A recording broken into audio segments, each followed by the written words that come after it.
we're going to go ahead and get started. And to start us off, first is Mike Fiotto. Thanks, Ned. So on behalf of the AICP, I would just like to welcome everybody to today's webinar. I think you'll find it both informational and timely. I'd like to also thank today's presenters from the Washington State Office of the Insurance Commissioner for putting together today's presentation. I appreciate your time and efforts in making this happen, so thank you. For those of you who may not be familiar with the AICP, the AICP is also known as the Association of Insurance Compliance Professionals. We have currently over 1,400 members and representing over 500 different organizations, including insurance companies, regulatory bodies, and service providers. Initially, the association was founded in 1985 and first known as the Society of State Filers. But then in 1998, the membership changed the name to the Association of Insurance Compliance Professionals to better reflect the change in demographics. The mission of the organization is to serve the insurance compliance community by promoting relationships, exchanging information, and providing learning opportunities, much like today's webinar, within a dynamic regulatory environment. For more information about the AICP, you can visit us on the web at www.aicp.net. Before we begin, I'd like to just read our antitrust statement and speaker disclaimer. The association is organized to promote the common interests of its members and members of the insurance compliance industry by promoting relationships, exchanging information, and providing learning opportunities in a dynamic regulatory environment. In furtherance of this objective, the association is committed to operating within the letter and spirit of all applicable federal and state laws, including antitrust laws. The opinion statements and information provided by any speaker are solely those of the speaker and do not represent the views or positions of the AICP, its members, officers, directors, sponsors, or agents. And with that, I'll turn it back over to Ned to get the presentation kicked off. Thank you very much, Mike. Again, thank you very much to everybody for joining us this afternoon. My name is Ned Gaines. I am the Chief Market Analyst with the Washington Office of the Insurance Commissioner, and I am also the Vice President of AICP Northwest Chapter. So today we will be doing our presentation on risk mitigation, rebating, and the current issues surrounding that. We do ask that keep your lines muted, and if you do have questions, up in the top right-hand corner, there is a small bubble. You can present your questions through there. We will be monitoring that and getting those questions to the presenters. Our presenters today are Josh Martinson. He is a Senior Compliance Analyst with our Consumer Advocacy Program in the Consumer Protection Division, and John Hayworth, who is our Market Conduct Oversight Manager in the Company Supervision Division. So with that, I will turn it over to Josh and John. Well, thank you very much, Ned. This is John Hayworth, and I think I'll start the ball rolling. I'm assuming everyone can hear me okay, so we'll get rolling on kind of the brief history. And some of these terms get to be used, like, is it rebating? Is it illegal inducement? Is it some other risk mitigation? So we're going to kind of talk a little bit on the history of what the history of rebating is, and why there's been some laws that have been kind of framed around this topic. So big picture, when insurance started up, you had a number of producers that were out marketing, some of the life products and also fire type products.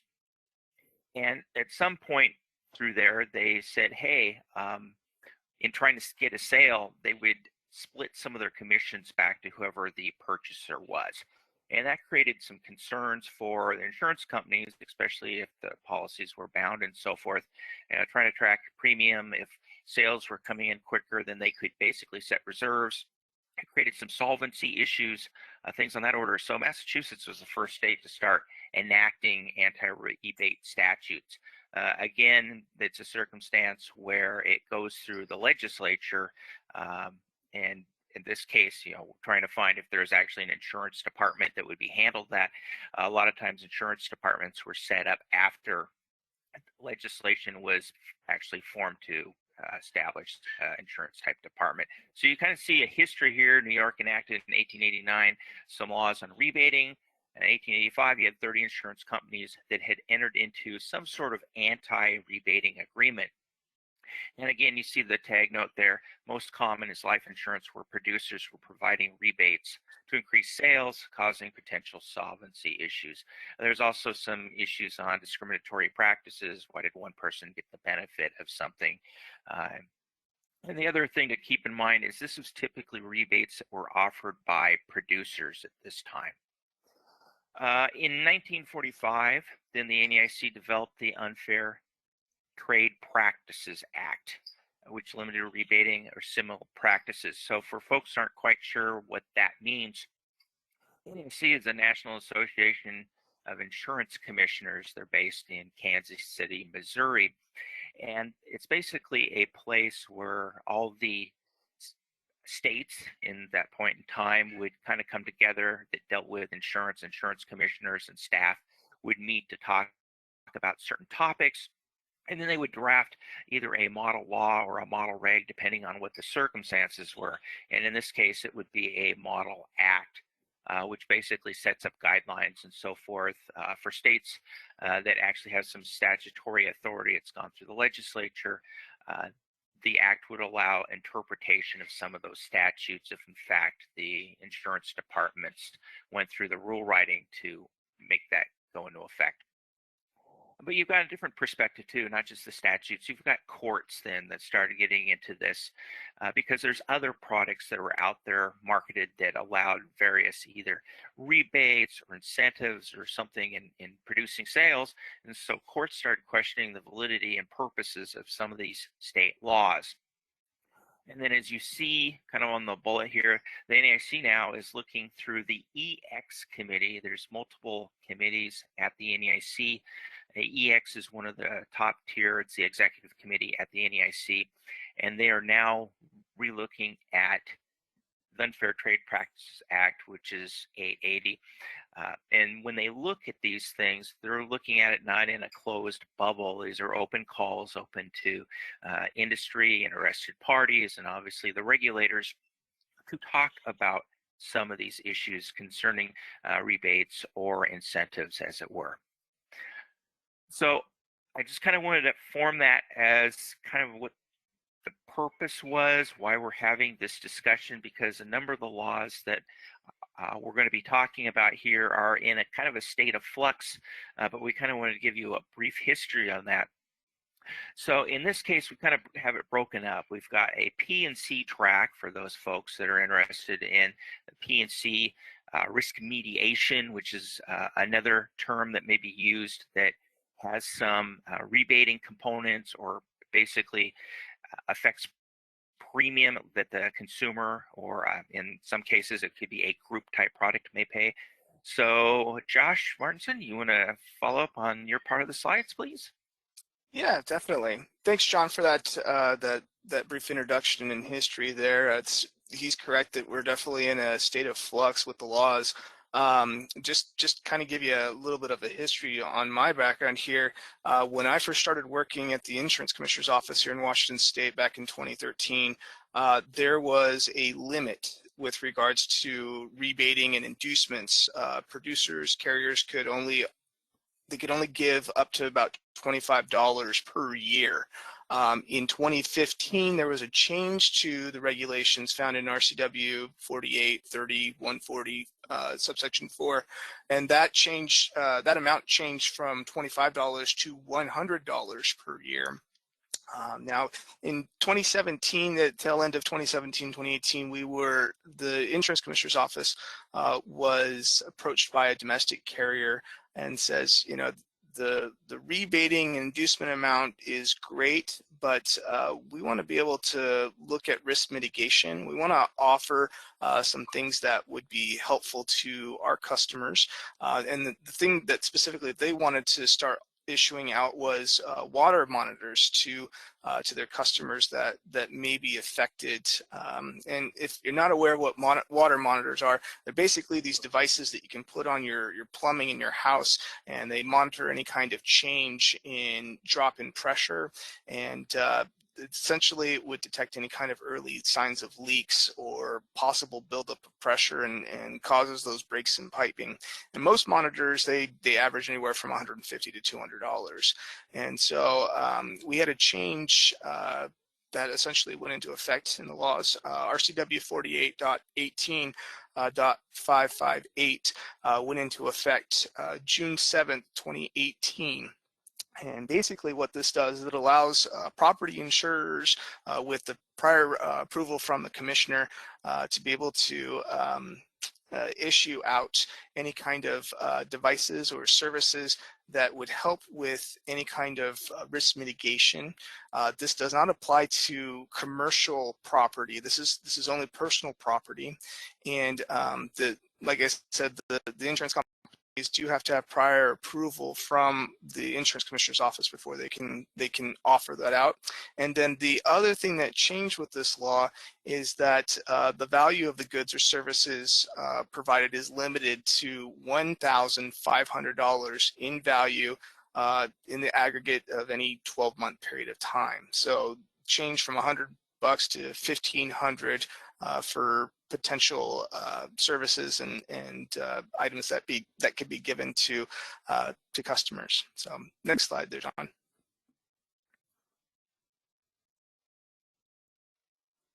So why did insurers want to do this? Essentially, insurers were interested in avoiding expensive losses. Like, for example, with the water monitors, we've seen claims where individuals, the water pressure in their home and their piping bursts, and it affects the flooring, it affects the cabinetry. You have mitigation companies that are coming in and cleaning up the water and the damage to the home. It can be really costly. So, and if the family has to be displaced from the home, you're looking at additional living expenses. And so a simple water monitor hopefully would stave off any potential risks of loss with the plumbing. And so that was kind of the thinking that the insurance companies are looking at. The argument is that the costs for risk mitigation goods and services is a fraction of the amount of the costly losses. So I didn't get any kind of specific source for the information, but I was told when initially the law was passed that the idea is that any dollar spent would save upwards of almost $100 in claims. So basically, if they spent money to provide these goods and services to their customers, it would hopefully keep from any potential risks from happening. And it also serves as an effective marketing tool. Insurance companies can offer this to their customers and allow them to be able to be prepared for any other potential risks of loss. So, John, do you have any other thoughts you wanted to include or share about that? Well, yeah, thank you. The kind of the other aspect, not just marketing, but there's been some concerns that by having some laws in place that limited these products to just a flat $100 or whatever, it kind of stifled innovation, and also the fact that we are in a new environment. Technology is moving quicker. Maybe there's ways to mitigate these risks a little bit quicker, but there's going to be an upfront cost. So yeah, Josh, as you said, states are moving to allow pilot projects to go through for testing to make sure if it is viable. And part of it too is our office looks at the bill analyses, or we create bill analyses of new legislation that's going through the state, trying to see, okay, what are kind of the cause and effects and analysis and so forth. But unless you actually go through and test out a product, you really don't know what the impacts are, positive or negative. Another thing to keep in mind is not necessarily on mitigation, but there's new IT products that have been offered in the past. One namely, like Zenefits was a brokerage firm that offered IT components basically free of charge to people who use them as a broker of record. it did HR functions and things like that. And this entity kind of ran afoul of some of the laws at the time, basically because they were offering products or services that actually did have a cost, but they weren't being charged to the people who are using them. But then, of course, then the question comes back, well, you need to be able to adapt to these new technologies. So that's pretty much that perspective. Yeah, definitely. Thanks, John. Can you move to the next slide there, please? Awesome. So here's some examples of some of the things that we've heard from insurance companies and things that they offer to their customers.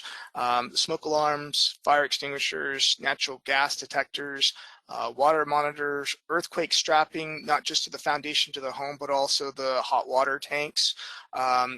Also, a couple of other things, locking mechanisms to help secure the property, lightning protection devices, and security lighting. Those are some of the goods that they're offering there. John, you want to go to the next slide as well?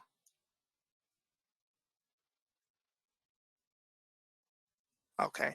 And then some of the other services, brush and other wildfire source removal, security camera systems, home safety monitoring systems.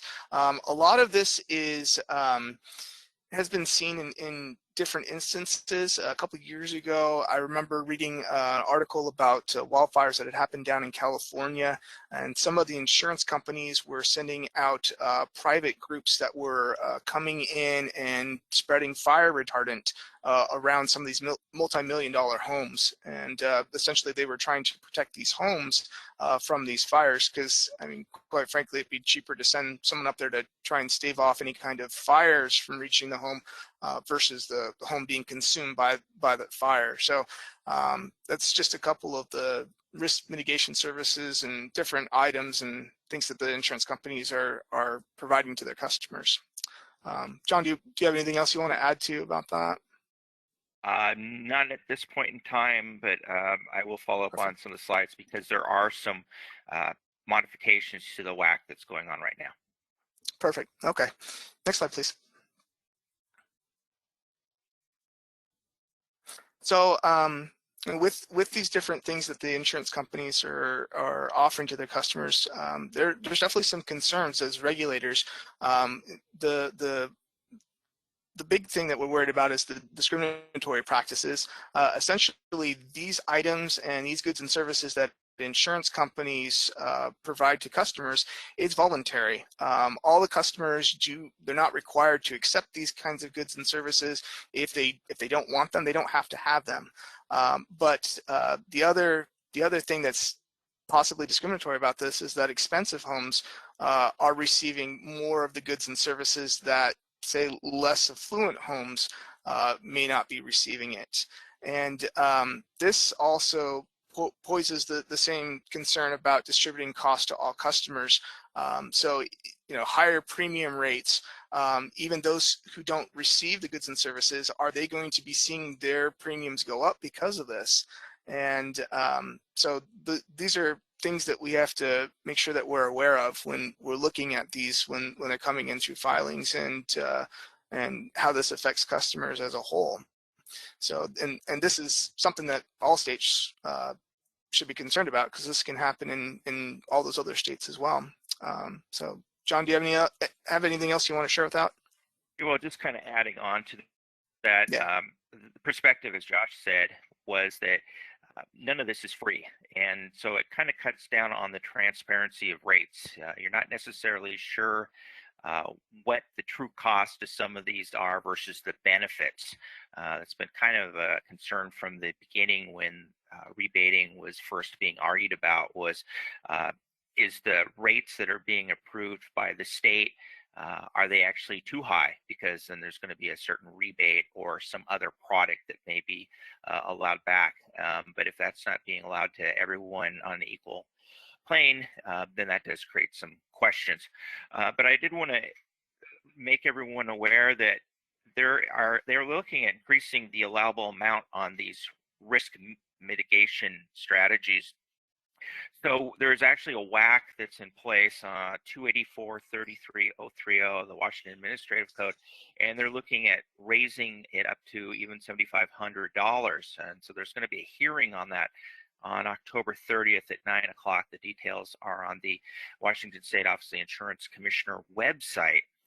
So that's why I'm kind of saying that a lot of these things are in a state of flux. It's going to be dependent on, other states. Are they going to be basically having the same pilot projects?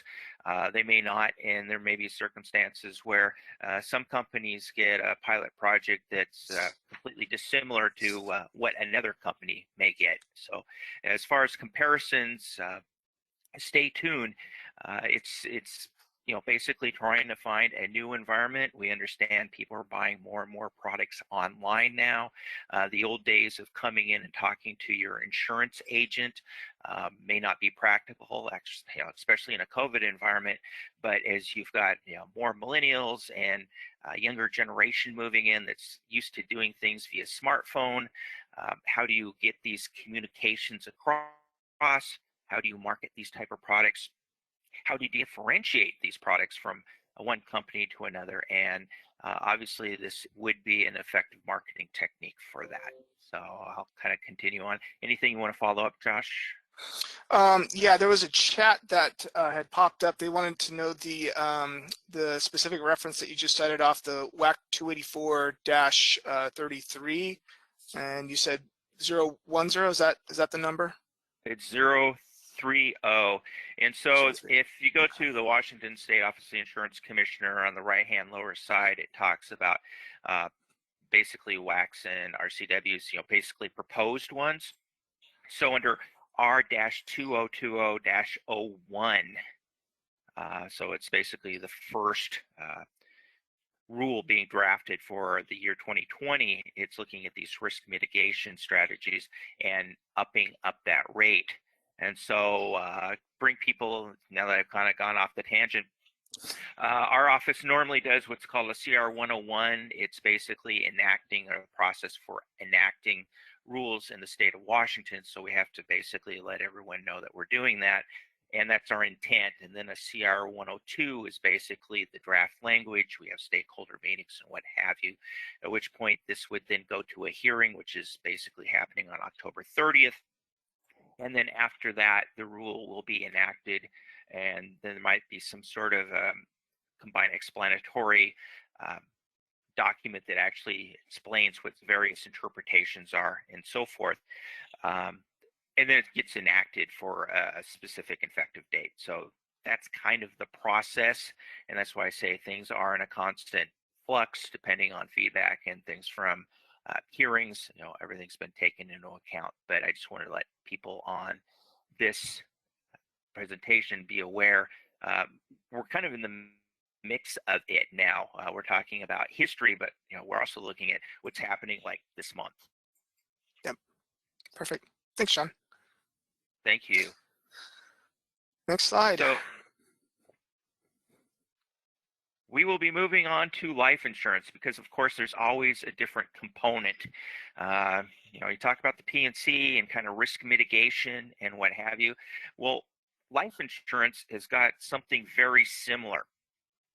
So keep in mind, life insurance is seeing different changes in sales and customer demographics. I was talking about being able to talk to an insurance agent at their office. Well, life insurance, historically, people would make a call, be a salesperson, marketing rep, or whatever, and they'd come and talk to you in the evening when you're off work, maybe over the kitchen table, a glass of water, and they talk about, okay, what are your assets, what are your liabilities, do you have any kids, are they going to go to college?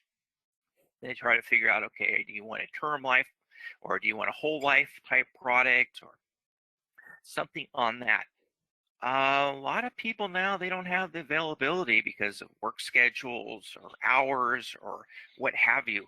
And so more and more life insurance is being sold online. That makes sense because obviously the demographics have changed. So there's been some push by industry now to allow added benefits. And by added benefits, we have a relatively new RCW under 4823-525 that allows behavioral change incentives for life insurance type products. And so, as I've said, the OIC is also in the developmental stage of doing rules. So in this case, there will be a public hearing on December 2nd of 2020 at 10 o'clock. Information is also on our website. Is rule or R-2020-09, and it affects the following Washington Administrative Code, or WACs. So it's 284-23-850, which is basically the purpose of these incentives, which I'll talk to in a second. 284-23-860, which is advertising. Again, how are these behavioral change incentives being advertised? Then there's WAC 284-23-870, and that's looking at misleading offers. If there's a product, either through advertising or whatever, you can't have something that would be viewed as misleading. And then WAC 284-23-880 concerns privacy. And you're going, okay, well, great, John. How's the behavioral change incentives affect privacy? I know everyone's just asking that, wondering at the side. Well, because some carriers are offering discounts on things like Fitbits or Amazon Prime memberships as a way to make behavioral changes. And again, we're looking at risk mitigation. So if this is like a life insurance product, the final end, the person's going to pass away at some point in time. So in this case, with risk mitigation, it's like prolonging. The actual event is probably going to happen, but we're going to prolong. If people have healthy lifestyles, life will be at better quality, or at least that is the intent of these type of products. So in this case, consumers may have to contract with an outside vendor to get a discount. So then it comes back to concerns related to privacy, and you're going, okay, John, you keep bringing this up. How's this fit? Well, they had some questions like, say, Fitbits. The military was giving Fitbits to their troops, and the troops would be using them for workouts at various military installations and what have you. And basically, a person that was going through looking at various databases was able to build a heat map of this Fitbit information, and was able to identify that there were military bases in the Middle East that really weren't disclosed on any maps. And so it kind of gets to a question of, how is this data being used and how is it being tracked? Could you get to the point where you're literally tracking the behavior of a specific person, and is that necessarily warranted? How is that being disclosed? So that's why I bring up that whole concern with privacy, because there's a lot of questions about having a Ring doorbell or something like that where it's got a camera attached on your house, and I could see that that would be good for a security type device. But then there's also questions about how safe is that? Could someone hack into that, figure out what the IP address for that device is, and then they could actually monitor who is coming to your house or what have you. So again, it comes back to those type of questions. And that's why the rules are being looked at from that vein. Then again, what is the consumer recourse if a discounted product does not work? And here again, the intent is, hey, we'll give you a discount on this product. You need to contract with a third-party vendor. There may be additional fees and so forth. But what if the product doesn't work? What is the recourse? Again, if you've got some sort of discount on maybe an exercise bike or a Fitbit or something on that, but the product just fails to perform, how does that work? And so those are some questions, because it's really not an insurance transaction. It's through a third-party vendor. So, but again, it's attached to the sale of a life insurance type product. So just keep that in perspective. Roll on to the next one. And then the other question is, because the laws are kind of in a state of flux, for entities that are used to filing the same products over multiple states, just to keep in mind that the laws are kind of in this state. Basically, again, like I say, I keep saying it's in a state of flux. So I wasn't sure, Josh, if you had anything else to say about this. I've got some other things to add on, but I just wanted to give you a point. John, thanks. So I remember in the new regulation there as well, a couple slides back, with the life insurance as well, the insurers also provide will preparation services, financial planning services, probate and estate settlement services. I mean, there's a number of different services, like you said, that insurance companies are looking at offering their customers to improve that quality of life. But at the same time tries to help incentivize and get people to come be insured with them. So those were a couple of things that really stood out to me, just going through the regs there, that these insurance companies are really trying to find ways to get people to come in through the door and get insured through them, but at the same time trying and encourage behavioral changes that will help benefit them, and at the same time benefit them benefit the consumer and benefit the insurance company at the same time. Absolutely.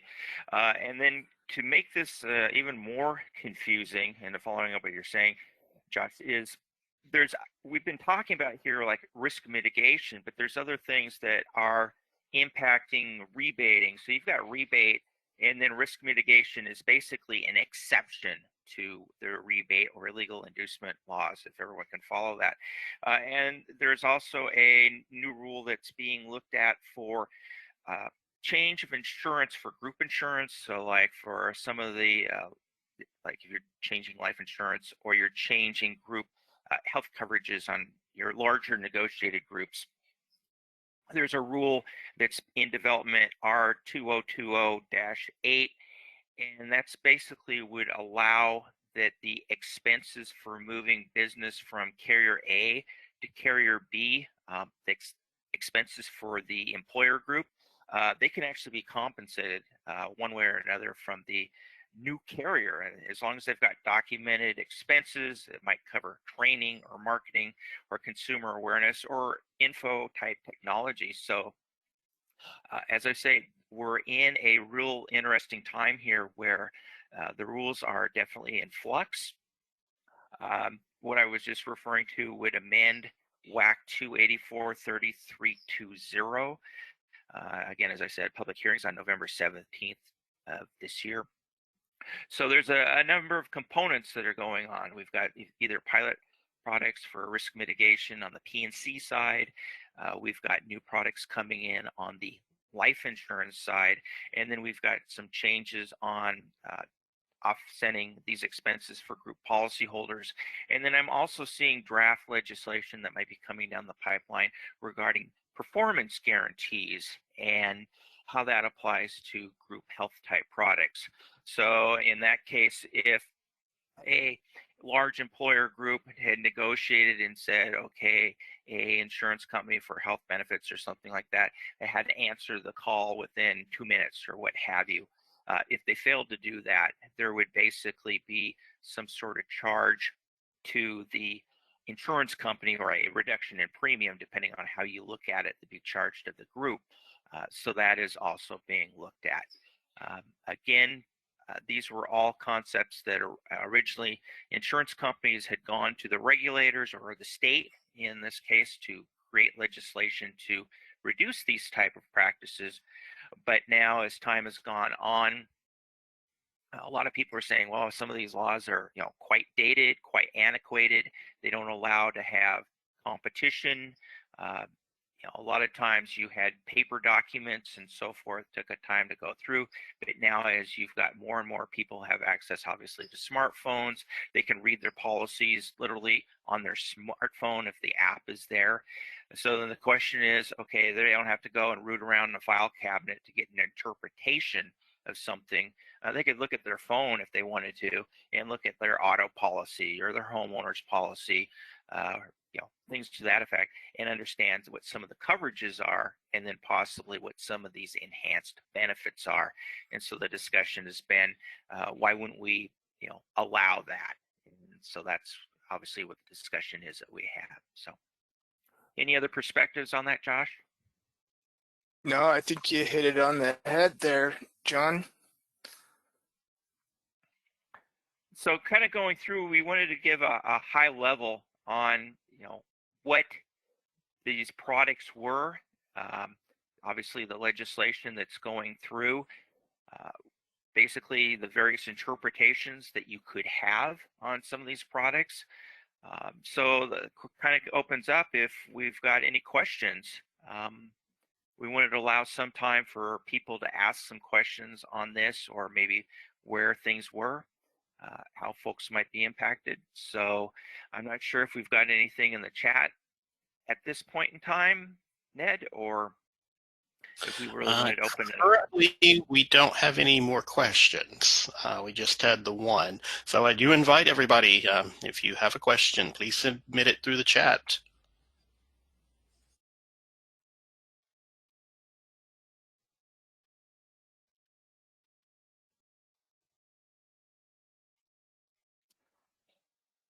Or have we actually explained everything perfectly, which I'm not necessarily sure of. But again, I wanted to explain some of the strategies. We have had folks, submit language to our office to, be reviewed, or we do look at some of the filings and we'll call up companies and ask for clarification on what some of this marketing material might be, or the advertising of these products. Again, if it's tied to a life insurance product with these third parties, we're trying to get a better feel of what those relationships are, to find out, okay, if calls do come into our office through the consumer advocacy department, is it related to insurance or not? And try to make sure that we can help people as best we can. Okay, we did receive a question. It says, typically, if a policyholder canceled, could the carrier deduct the cost of the mitigation from the refund?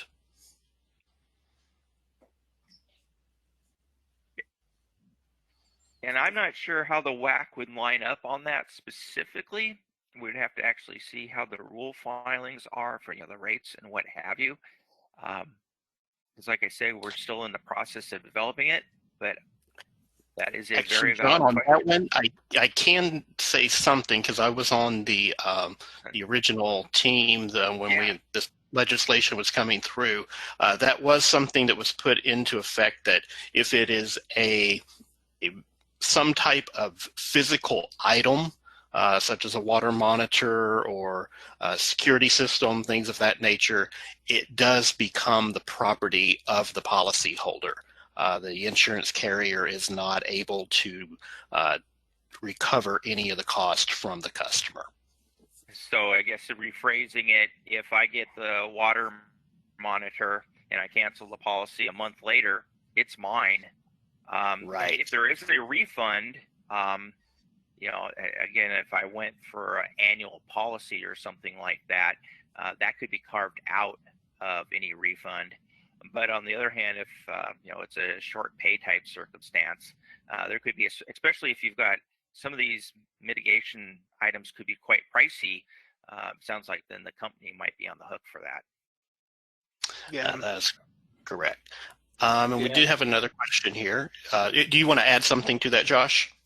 yeah, sure. So in consumer advocacy here, personally, I've never seen an issue with that, with the consumer and the insurance company if they get a personal product and the insurance company comes back and bills them or anything along those lines. So the last 2 years since that law has gone into effect, almost 3 years now, we haven't seen anything that's caused any angst amongst consumers thus far. So. Thank And you. it looks like we've got one more question is, what kind of jurisdiction do you have over third parties? And depending on what that perspective is, we primarily have jurisdiction over the insurance companies, the direct underwriting of those products. And so we basically say it is the responsibility of the regulated entity, being the insurance company, to basically provide oversight over anyone that they've contracted with. But in the case where you've got these contracts outside of the insurance product, so here again on some of these life products where you're basically said, hey, you can get a discount on this other product or service if you go to this third party entity, and it's not an insurance type transaction, we really don't have jurisdiction on that. And that's was kind of the question we've had in some of these rule writings is how is this advertised? Is it clear to the consumer getting this product outside of the insurance product that it's basically a non-insurance and it's offered through a different party? Anything that you folks want to add, Josh? No, I agree with you, John. We don't regulate any other third parties other than the underwriters and producers. So yeah, so that's kind of it. back to kind of the discussion I had earlier where I was talking about Fitbit and bicycles and things like that. Obviously, we don't regulate a Fitbit. We don't regulate bicycles or things like that. I've seen some interesting legislation come through. But it kind of gives you that perspective. And then I think the next one is, what about when they offer a premium credit for using third-party services? And usually it's when an insurance company is offering, some sort of credit for using the third-party services. So there have been some situations where if you've got the Fitbit and you do X number of steps, you then could get a reduction on your life insurance, for instance. And usually that rating mechanism for life insurance isn't filed with our office, but we do look at how the insurance company is basically interlinking. Basically, are they doing a premium credit correctly for these third-party services? Or what happens in the event, is there going to be a log or anything like that? You may also see that same thing with some sort of auto insurance where it's based on mileage. So mileage-based insurance where you might have to plug in some sort of device under your dashboard that will be tracking, and then you get a discount. Typically, you're not contracting out for that, but those products are actually offered by a third party. We've had a couple questions in the past where those devices may not necessarily work with a particular vehicle to get that credit, but we do monitor, and that's what the purpose of some of these WACs, Washington Administrative Code rules are, to oversee how the insurance company is either applying a premium credit, how they're marketing that. They're not overselling a premium credit that isn't obtainable by someone. So I hope that clarifies that.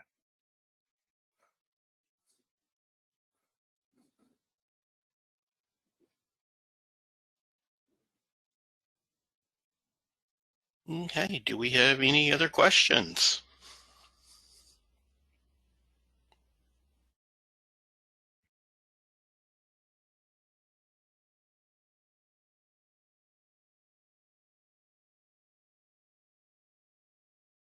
Looks like we don't.